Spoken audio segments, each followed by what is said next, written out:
Hello बच्चों, आप सभी का हमारे YouTube चैनल आइडियल देव क्लासेस में स्वागत है। बच्चों, आज हम आपके लिए एडगेट अभ्यास पुस्तिका भाषा भारती के अंतर्गत जो आपकी सहायक वाचन है, सहायक वाचन के जो पाठ दिए गए हैं पाठ लेके आए हैं और ये सहायक वाचन का खंड 2 है।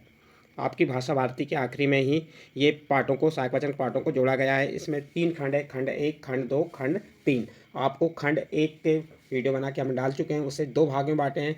अध्याय 1 से अध्याय 4 तक एक भाग था, अध्याय 5 से अध्याय 9 तक दूसरा भाग, और ये आपका सहायक वाचन का खंड 2 के अंतर्गत आपको 6 पाठ दिए गए हैं और वह पाठ 1 से 6 तक सभी पाठों के आपके जो उत्तर हैं वह आपको हम बताएंगे। तो और ये एडगेट अभ्यास पुस्तिका वर्ष 2024-25 के लिए है और किसके द्वारा बनाई गई? मध्य प्रदेश राज्य शिक्षा केंद्र भोपाल द्वारा। और जो आपकी सहायक वाचन है, सहायक वाचन के जो प्रश्न जो इसमें एडगेट अभ्यास पुस्तिका के आखिरी में इन अध्यायों के उत्तर आपको मिलेंगे। तो चलिए देखते हैं। आज हम आपको अध्याय 1 में क्या है? योग परिचय। अध्याय 2 आसन। अध्याय 3 शुद्धि क्रिया। अध्याय 4 प्राणायाम। अध्याय 5 मुद्रा और अध्याय 6 ध्यान। ये आपको 6 अध्यायों के बारे में बताएंगे। लेकिन बच्चों, आपको ये बता दें कि आपको सहायक वाचन के जो अध्याय 1 से लेकर अध्याय 6 तक इन अध्यायों का आप ध्यानपूर्वक अध्ययन कीजिए। उससे आपको योग का नॉलेज होगा, आसन कैसे करते हैं, शुद्धि क्रिया कैसे करते हैं, प्राणायाम, मुद्रा, ध्यान, ये सभी अच्छी चीज़ें उसमें बताई गई हैं। इसलिए आप सहायक वाचन का खंड 2 का अध्ययन बहुत बारीकी से कीजिए। चलिए देखते हैं अध्याय 1 योग परिचय। बहुविकल्पी प्रश्न नंबर 1, प्रार्थना से हृदय की खोई हुई शक्ति आसानी से जाग उठती है, यह कथन किसका है? प्रश्न क्या है? प्रार्थना से हृदय की खोई हुई शक्ति आसानी से जाग उठती है, यह कथन किसका है? A number Mahatma Gandhi, B number Maharshi Patanjali, C number Swami Vivekananda और डी नंबर स्वामी सत्यानंद। तो इसका सही आंसर आ जाएगा आपका सी नंबर स्वामी विवेकानंद। फिर रिक्त स्थानों की पूर्ति कीजिए। प्रश्न नंबर 2, योग शब्द संस्कृत का युज धातु में खालिस्तान प्रत्यय लगाने पर बना है। तो घन प्रत्यय लगाने पर बना है, तो उसका ये घण आ जाएगा। ठीक है, इस प्रकार आपका प्रश्न नंबर 2 कंप्लीट हुआ। इसके बाद नेक्स्ट अगला प्रश्न है आपका प्रश्न नंबर 3, श्रीमद् भगवत गीता में आहार के कौन कौन से प्रकार बताए गए हैं? देखिए बच्चों, प्रश्न नंबर 3 में क्या पूछा है? श्रीमद् भगवत गीता में आहार के कौन कौन से प्रकार बताए गए हैं? तो आप उत्तर बताएंगे। श्रीमद् भगवत गीता में 3 प्रकार के आहार बताए गए हैं। नंबर 1 सात्विक, नंबर 2 राजसिक और नंबर 3 तामसिक। ये क्या है? आहार के प्रकार हो गए। इस प्रकार आपका प्रश्न नंबर 3 कंप्लीट हुआ। इसके बाद नेक्स्ट प्रश्न है आपका लघुत्तरी प्रश्न, योग शरीर के लिए क्यों आवश्यक है? देखिए बच्चों, आपका प्रश्न नंबर 4 क्या कह रहा है? योग शरीर के लिए क्यों आवश्यक है? तो इसका उत्तर देखिए, योग तन मन को निर्मल, निरोगी एवं स्वस्थ रखता है। दूसरा, योग एकाग्रता प्राप्ति का साधन है। तीसरा, योग विद्यार्थी जीवन को अनुशासित एवं सुसंस्कारी बनाता है। और चौथा, योग शरीर में लचीलापन लाता है, इसलिए योग शरीर के लिए आवश्यक है। यह आपका प्रश्न नंबर 4 कंप्लीट हुआ और इस प्रश्न के साथ ही आपका अध्याय 1 कंप्लीट हुआ। इसके बाद आपका सहायक वाचन खंड 2 का अध्याय 2 क्या है? आसन। उससे संबंधित पहला प्रश्न है, पीठ के बल लेटकर किया जाने वाला आसन इसमें से कौन सा है? ए नंबर धनुरासन, बी नंबर बकासन, सी नंबर हलासन और डी नंबर भुजासन। तो इसका सही आंसर आ जाएगा आपका सी नंबर हलासन। अगला प्रश्न है आपका प्रश्न नंबर 2, गोरखनाथ के गुरु का नाम खालिस्तान था। यहाँ पे 2 ऑप्शन दिए हैं, मत्स्येंद्रनाथ, भैरवनाथ। तो इसका सही आंसर आ जाएगा मत्स्येंद्रनाथ, यानी कि ये आपका मत्स्येंद्रनाथ सही आंसर है, खालिस्तान में भर देंगे।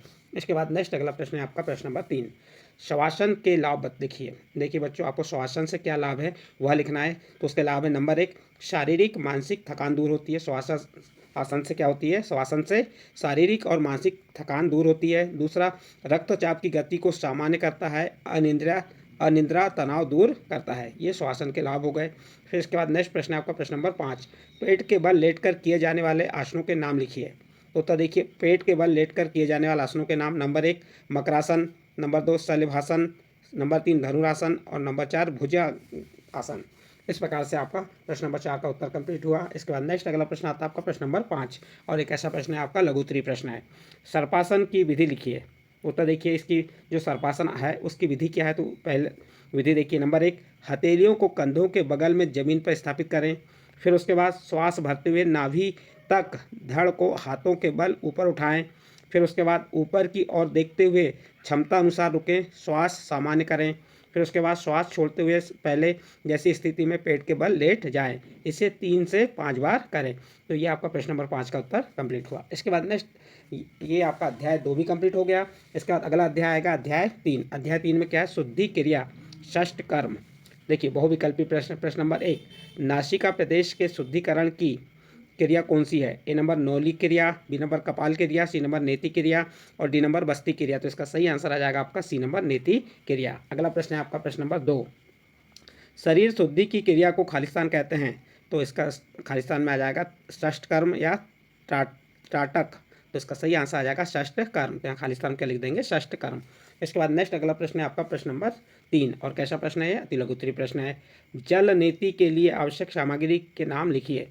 उत्तर देखिए, जल नीति के लिए आवश्यक सामग्री ठंडा तथा गर्म पानी, नमक, नीति पात्र आदि।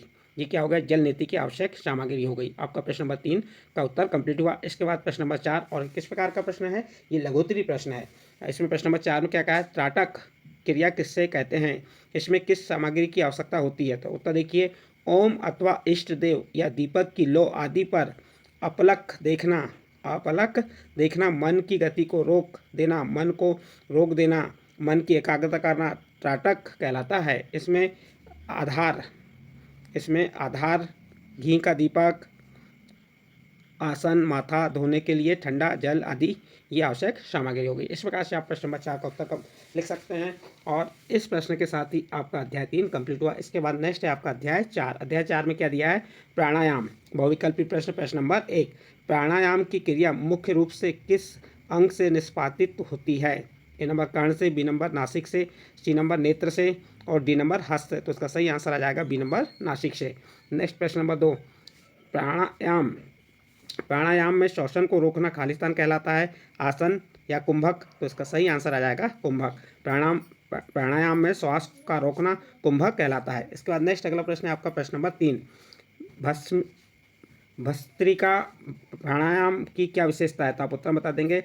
भस्त्रिका प्राणायाम पेट संबंधी विकार दूर हो जाते हैं। जो भस्त्रिका प्राणायाम से पेट संबंधी विकार दूर हो जाते हैं, पाचन तंत्र मजबूत होता है। यहाँ पे आप लिख देंगे, भस्त्रिका प्राणायाम से पेट संबंधी विकार दूर हो जाते हैं, पाचन तंत्र मजबूत हो जाता है। इसके बाद इसी का लघुत्तरीय प्रश्न नंबर 4, प्राणायाम के मुख्य प्रकार कौन कौन से हैं, किसी एक की विधि भी लिखिए। तो प्राणायाम के मुख्य प्रकार उज्जाई प्राणायाम, कपालभाति प्राणायाम, भस्त्रिका प्राणायाम, भामरी प्राणायाम। ये आपके क्या हो गए, प्राणायाम के मुख्य प्रकार। और जो भस्त्रिका प्राणायाम विधि उसकी है, ध्यान के लिए किसी एक आसन में बैठकर दोनों नासा छिद्रों से गहरी श्वास अंदर भरें और जल्दी से लंबी श्वास बाहर निकालें। इसमें सीने तक श्वास भरना है। ये उसकी विधि हो गई। ये आपका प्रश्न नंबर 4 का उत्तर कंप्लीट हुआ। और इस प्रश्न के साथ ही आपका अध्याय 4 कंप्लीट। अब अध्याय 5 है। अध्याय 5 में क्या है, मुद्रा। बहुविकल्पी प्रश्न। प्रश्न नंबर 1, जठ रागनी का संबंध किससे है? ए नंबर श्रवण क्रिया से, बी नंबर पाचन क्रिया से, सी नंबर श्वसन से, डी नंबर स्पर्श से। तो इसका सही आंसर आ जाएगा बी नंबर पाचन क्रिया से। अगला प्रश्न है आपका प्रश्न नंबर 2, चित्त के विशेष भाव को खालिस्तान कहते हैं। तो चित्त के विशेष भाव को मुद्रा कहते हैं। तो यहाँ खालिस्तान क्या जाएगा, मुद्रा। और यहाँ पे आपके बहुविकल्पी प्रश्न में क्या आया था, पाचन। इसके बाद नेक्स्ट अगला प्रश्न है आपका प्रश्न नंबर 3, जालंधर बंद से आप क्या समझते हैं? उत्तर देखिए इसका, योग परंपरा के अनुसार जालंधर नाम का उद्गम इस प्रकार माना गया है। जाल का अर्थ मस्तिष्क और ग्रीवागत नाड़ियाँ तथा घर का अर्थ है ऊपरी खिंचाव। तो ये जालंधर बंद से क्या समझते हैं उसके बारे में आपको बता दिए। इसके बाद नेक्स्ट प्रश्न है आपका प्रश्न नंबर 4, योग मुद्रा करते समय क्या क्या सावधानी रखनी चाहिए? उत्तर देखिए, योग मुद्रा करते समय निम्नलिखित सावधानी रखना चाहिए। नंबर 1, सामने झुकते समय सबसे पहले कमर के भाग को धीरे धीरे झुकाना चाहिए ताकि पृष्ठवंश को झटका न लगे। दूसरी सावधानी क्या है, उच्च रक्तचाप से पीड़ित व्यक्ति को यह योग मुद्रा का अभ्यास नहीं करना चाहिए। इस प्रकार से आपका ये प्रश्न नंबर 4 का उत्तर कंप्लीट होता है। इसके बाद नेक्स्ट प्रश्न है आपका, नेक्स्ट अध्याय आपका अध्याय 6 आ जाएगा। अध्याय 6 क्या है, ध्यान। चलो अध्याय 6 से संबंधित पहला प्रश्न है, मानसिक प्रखरता तथा आंतरिक स्फूर्ति के लिए किसका अभ्यास लाभदायक है? ए नंबर योग, बी नंबर आसन, सी नंबर प्राणायाम और डी नंबर ध्यान। तो इसका सही आंसर आ जाएगा डी नंबर ध्यान। फिर नेक्स्ट प्रश्न है आपका प्रश्न नंबर 2, विद्यार्थी को खालिस्तान के समान ध्यान मग्न होना चाहिए। यहाँ दो ऑप्शन दिए, बगुला या चिड़िया, तो आप उत्तर बता देंगे बगुला। विद्यार्थी को बगुला के समान ध्यान मग्न होना चाहिए। ये आपका प्रश्न नंबर 2 का उत्तर कंप्लीट हुआ। इसके बाद नेक्स्ट प्रश्न है आपका अति लघुत्तरी प्रश्न क्रमांक 3। ध्यान की प्रमुख विधियों के नाम लिखिए। उत्तर देखिए, ध्यान की प्रमुख विधियों के नाम, नंबर 1 स्थूल ध्यान, नंबर 2 ज्योतिर्ध्यान, नंबर 3 सूक्ष्म ध्यान। तो ये क्या होगी, ध्यान की प्रमुख विधियों के नाम हो गए। इसके बाद आपका लघुत्तरी प्रश्न प्रश्न क्रमांक 4, ध्यान के बारे में श्री अरविंद के विचार लिखिए। देखिए बच्चों, यहाँ पे ध्यान के बारे में किसके विचार पूछा गया है, श्री अरविंद के विचार पूछा है। तो चलिए देखते हैं।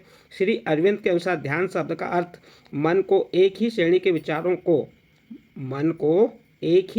विचारों को एक श्रृंखला पर केंद्रित करना जो एक ही विषय पर कार्य करे। ये किसके, श्री अरविंद के विचार थे, जो आपको हमने बताया। यहाँ पे आपका प्रश्न नंबर 4 कंप्लीट होता है और इस प्रश्न के प्रश्न नंबर 4 के साथ ही आपका जो अध्याय 6 कंप्लीट हुआ।